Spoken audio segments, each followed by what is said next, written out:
Assalamualaikum warahmatullahi wabarakatuh. My name is Intan binti Ahmad Imran, and I will be the first presenter of our group. Okay, so let's start with the introduction, which is basically just the definitions of what the LGBTQ community stands for. So LGBT, L stands for lesbian, stands for gay, B stands for bisexual, and T stands for transsexual or transgender. So basically, homosexuals are those who are referring to lesbians and gays, basically people who have a sexual attraction towards their own gender.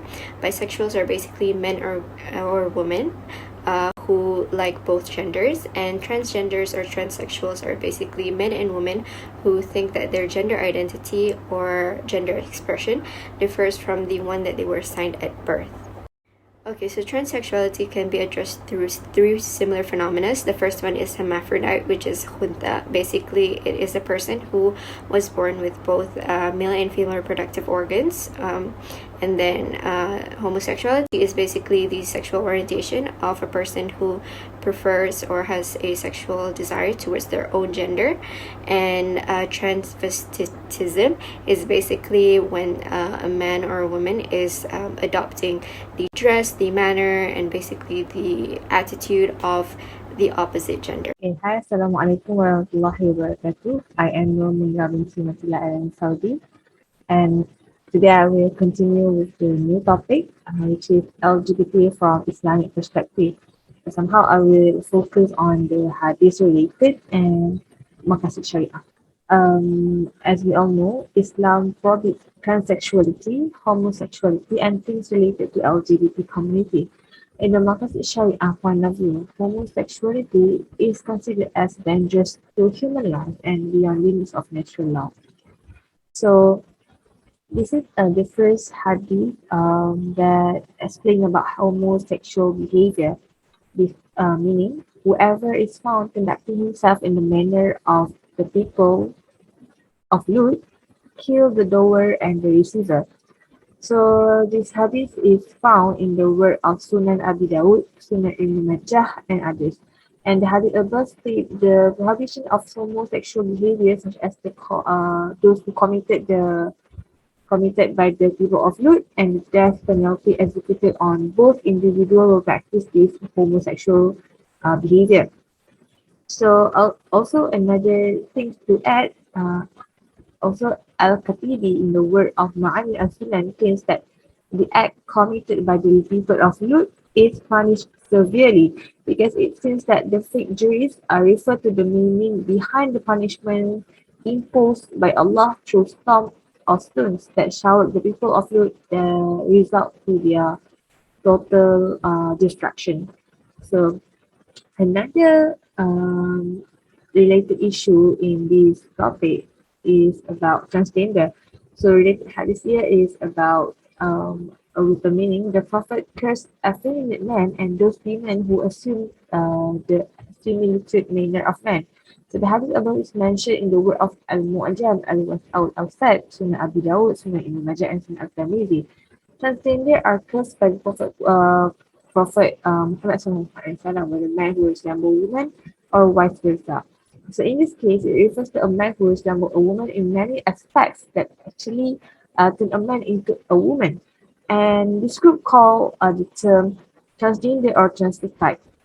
And the same case also goes to the woman who resemble a man, known as a tomboy or pancake in Malaysia. So while another thing to add is Ibn Hajar added, the resemblance also goes to the way they talk and they move.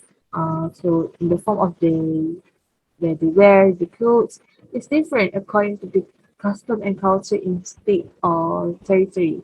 So for example, in Malaysia we wear the modest clothes, they wear the opposite one. So sometimes in a particular place there is no significant difference in the way they dress between men and women. And the only thing that distinguish by them is through hijab or roof or cover their face. So here is the Maqasid Sharia. So as we all know, the objective of Maqasid Sharia is promoting the best interest of human beings, or we call it as Masalih al-Ibad.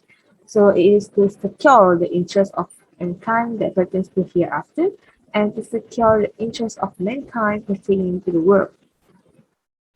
Yes, in this issue, in this LGBT issue, from Islamic perspective, makasih syariah forbids zina or adultery and homosexuality in order to have a strong and protected lineage of human beings, or we call it as hifzu al-nasab, and protected the honor of self, or hifzu al-irad. Also, it's meant for us as humans to take care of our self-honor and protect others for the sake of Allah. This is very important for us, because LGBT, or we call it as gay, lesbian, I think it's not good at all for us because of things that related to our and things that like that actually related to our iman. I think that's all for me. Thank you so much. Assalamualaikum. So when talking about challenges faced by the Ummah, we're not just talking about challenges or issues we're facing in the modern times. We have to date back to when, during Prophet Lut's time, when Allah first sort of explained the problems of homosexuals and sort of how big of a sin it is. So Allah says in the Quran, Surah Al-Araf, verses 80 to 84, and we had, I'm reading, and we had sent Lot, when he said to his people, do you commit such immorality as no one has preceded you with from among the worlds? Indeed, you approach men with desire instead of women. Rather, you are a transgressing people. So basically, Allah just said, we even sent Prophet Lut to tell you that this is wrong. Homosexuality is wrong. You shouldn't be homosexuals. Allah created us in pairs, so men should be with women and women should be with men. He further shows how major of a sin it is by punishing them, the people who did not listen to Prophet Lut and still committed, homosexual acts, by sending them a rain of stones. So in a modern time, it can easily be seen that the youth today are far more liberal and much more outspoken on such issues. With technology and the influence from the Western media, it can very easily be seen that the Muslim youth today are much more sympathetic to the LGBTQ community, and in return, in the long run, because they are so sympathetic and they view it as not such a big issue, they themselves sort of join the community, and they make marches, they make protests to show the government and show Islamic officials and authorities that they should be seen, they should be heard, because they feel like they were given the right to feel this way because they were born this way. So that is a very big issue we are facing in the modern times today. Assalamualaikum warahmatullahi wabarakatuh, and hi. I'm Nerishah binti Benhar, and I will be continuing our video with the last part of the main content, which is the solutions and recommendations in dealing with LGBT as Muslim. LGBT is undeniably a controversial issue surrounding our society today. Muslims are not excluded from facing the issues in dealing with LGBT enablers and trying to live alongside the modern society that encourages freedom of sexual orientation, which in fact can affect our faith and Aqidah as Muslims. Thus, from the previous information shared by my other group members, we would like to share some solutions and recommendations that can be implemented by Muslims in dealing with LGBT.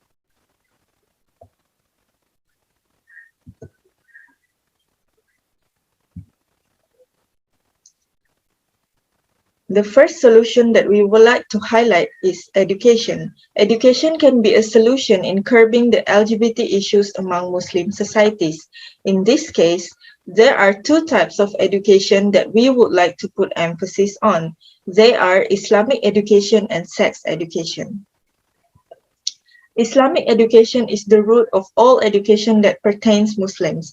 It is the most fundamental type of education that, if instilled into the minds of youths at an earlier age, Islamic education can be the source of guidance that protects youth from conducting evil deeds and preventing them from being a part of the LGBT community. It is undeniable that some of the factors that shape a person into being a gay, lesbian, or a bisexual is their genetic makeup, such as male who has natural inclination to act like female. This can be a leading factor that leads them to claim themselves as part of LGBT community, where in the case of a male who has strong tendency to act like female, he might claim himself as gay. Islamic education can be a protective internal element that prevents them from being influenced to be a part of the LGBT community.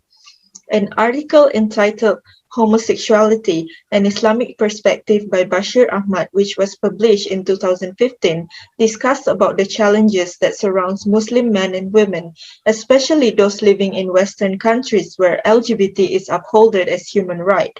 Muslim men and women face strong dilemma between their religion and their sexual orientation.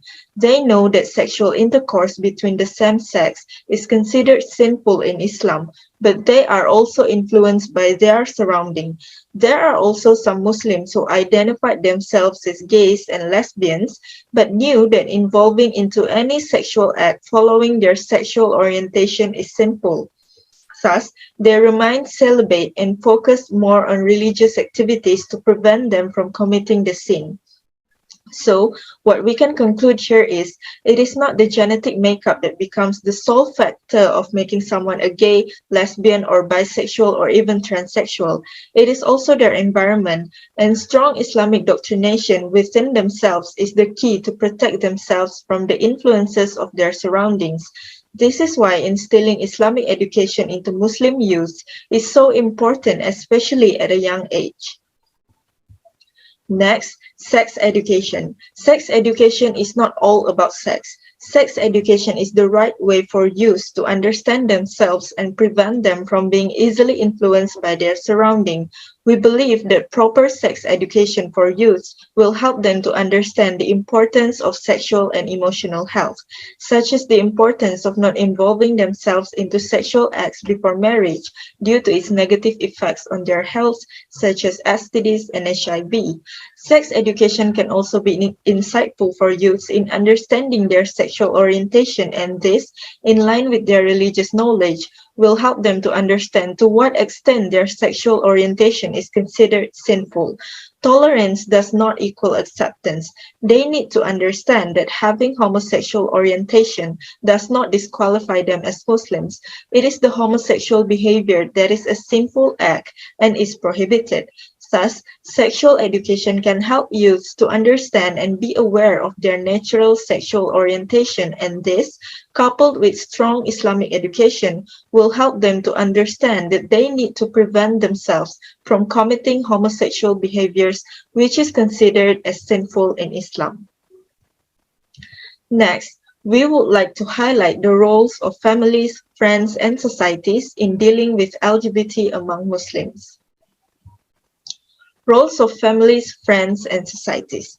Families, friends, and societies also play huge roles in guiding the individuals with homosexual orientation. They need to show support and openness towards these individuals and not condemn them, because only Allah can judge them.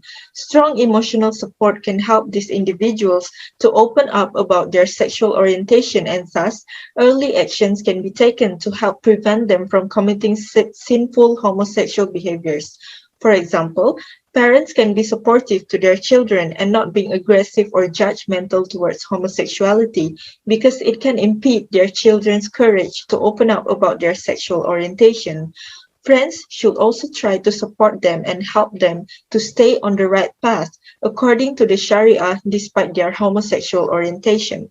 Society, on the other hand, should provide emotional support platforms such as sexual orientation counselings or therapies, which, according to Bashir Ahmad, in an article entitled Homosexual and Islamic Perspective in 2015 explained that there had been report from psychiatrists of Columbia University in New York about the success in sexual orientation counseling in changing the sexual orientation of homosexual individuals, provided that the counseling is being done during the early stages of homosexuality prior to commitment to homosexual behavior and lifestyle. In conclusion, LGBT can be considered as a spreading culture that is absorbed by even the Muslim society. Despite obvious prohibition by the Sharia law regarding homosexual acts, there are still certain groups of individuals who try to uphold LGBT as part of the human rights. There are also liberal Muslims who consider themselves as progressive Muslims that somehow accept LGBT as part of the modern lifestyle.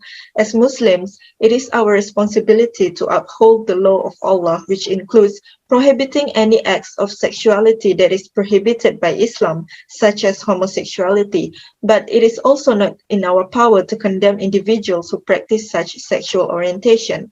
All in all Muslims should play their roles in ensuring that the LGBT culture does not affect the faith and akidah of Muslim Ummah. Thank you. So that is all from our group. Thank you for watching.